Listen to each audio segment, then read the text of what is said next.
Hey yo, what's good in the hood, people? It's your boy D Meat, and I'm back at it again, bringing y'all another Big Face Games video. This video is the E3 sequel speculations video. Kind of my shout out to any of the games that I played that I realized deserve a sequel by now. That kind of should get one. Some good games out there that probably just kind of went under the radar for whatever reason. So let's jump right into it. First game is Infamous Second Son. This game came out in March of 2014, and it was developed by Sucker Punch.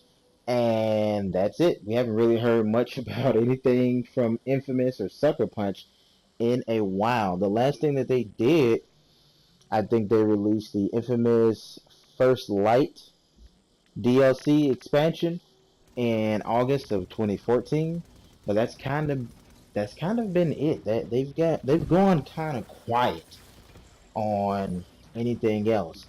Um, I think we heard rumors that they may be doing a new Spider-Man game, and then eventually we found out, I think last year of E3 2016, that that wasn't true.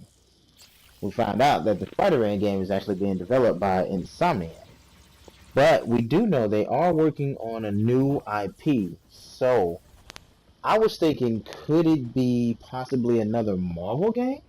You never know. Sony could be getting a nice little lucrative deal with Disney to maybe make a Iron Man game or a Captain America game, or they could have enough people working there to actually make maybe a new Infamous game and something brand new. Moving on to the next game, The Order 1886. This game was actually developed by Ready at Dawn and Sony Santa Monica Studios, but Ready at Dawn was like the main development. Sony Santa Monica Studios, they were just kind of helping because of all of their expertise with the God of War series. This game actually released in February of 2014, and they are currently working on a game called Deformers, or they worked on it. It released in April of 2017, and they're working on another game called Lone Echo. It's a VR game for Oculus Rift. Excuse me, guys, had to burp. This game is actually it's a sad case. Like, this game is great. But first, let me say that I thoroughly enjoyed it, and it kind of hurts because I enjoyed this game, but the rest of the world just fucking hated on this game so badly. So badly. But this game actually reminds me of a mixture of Uncharted and the Resistance Fall of Man series, or franchise, I should say. It's like, in a way, it's a perfect game that released at the wrong time. And basically what I mean by that is, I mean, if you compare this to Uncharted 1, then as far as success, it should be perfect, right? The thing is, it came out in an age where we expect co-op, we expect multiplayer, we expect a story mode to kind of go for maybe, I don't know, 10 hours or something like that. I don't know. Like, that's kind of the demand that a lot of fans want. And most of the criticisms were about the length of the game, the story, the gameplay itself, replay value, and overall character involvement. Because the story did last for about 5 hours max.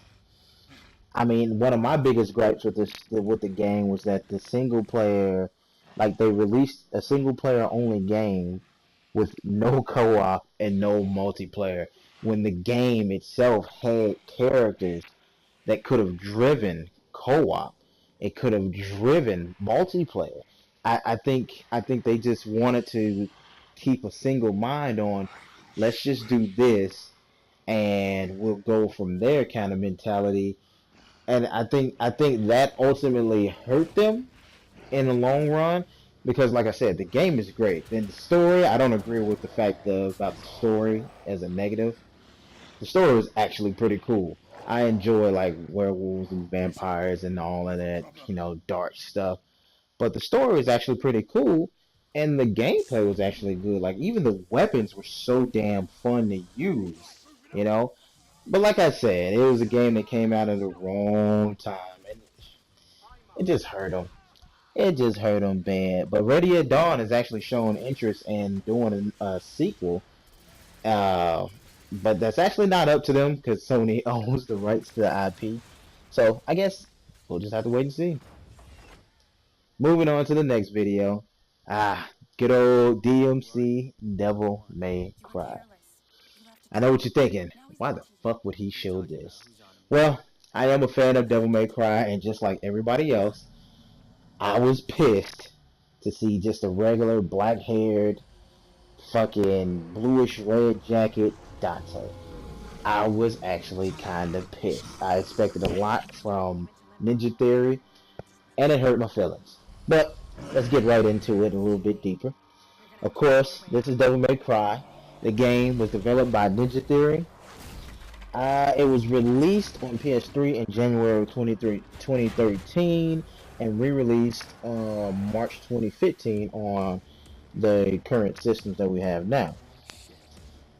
Ninja Theory actually is working on a game called Hellblade: Senua's Sacrifice.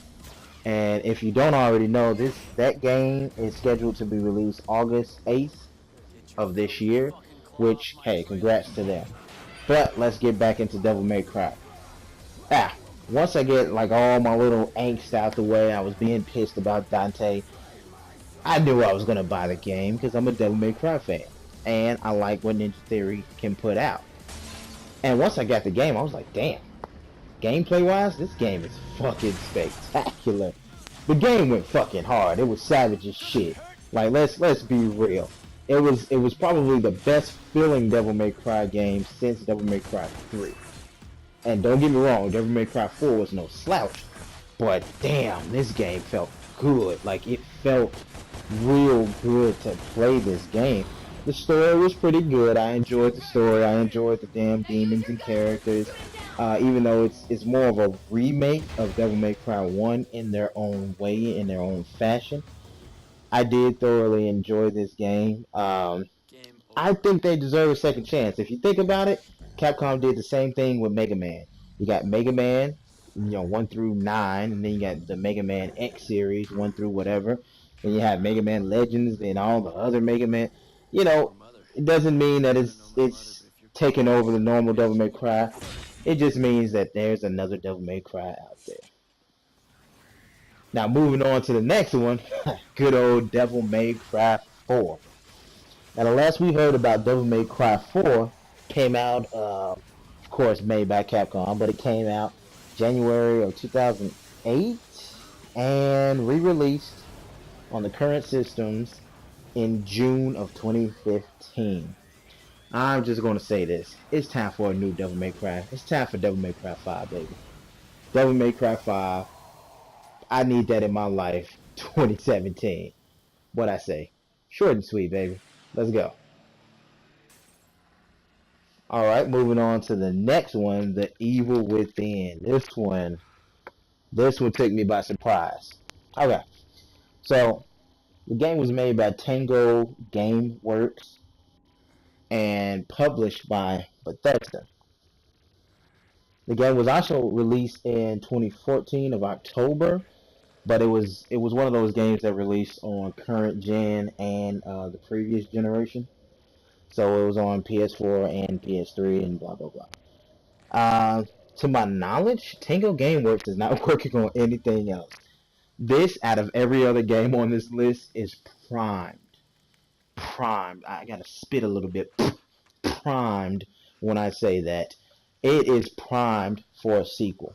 Honestly, I would be shocked as hell, and I'm gonna watch Bethesda's conference tomorrow because today is Saturday when I'm recording this. But I'm gonna watch it tomorrow, and I expect to see an Evil Within announcement.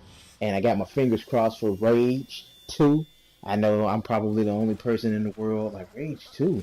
Rage wasn't bad. I actually had fun with that game. I mean, given what we can do with a video game these days, a Rage 2 would be nice. But that's off the point. Back to Evil Within. Look at this shit. I mean, look at it. I mean, this is straight from the mind of Shinji Mikami. I mean, the man that brought us Resident Evil 1, Dino Crisis, he was like a producer on, what, Resident Evil all the way up into 4, I want to say? I mean, look at this. This is some crazy shit. And if you've ever played this game, it's actually pretty crazy. Like, one of my favorite horror games is Dead Space. But this actually crept up on Dead Space kind of hard. You know, especially now. Like, I would still say Resident Evil is my favorite horror series. Dead Space is number 2. This one is definitely number 3. The story was kind of hard to follow because shit got a little crazy. I mean, if it was more consistent, like, let's say, Resident Evil 7 or Dead Space, then it would probably beat out both of those games. Who knows? Yet another short and sweet video right here. This one is Killzone Shadowfall. As you guys know, this was a launch title for the PS4. And pretty much the big issue with this one is Horizon Zero Dawn. Horizon Zero Dawn is such a success that I don't foresee them announcing anything about Killzone anytime soon. Uh, yeah, you can probably guarantee there'll be some DLC announcement for Horizon this year. What games would you like to see come back from the grave this year? Let's discuss it in the comments below. As well as, I will leave a link to my Discord page in the description box so we can discuss any and all games that's coming out of E3 this year. As always, make sure you comment, subscribe, and definitely hit that like button for your boy. It's been another Big Face Games video, and I'll catch y'all later. Peace.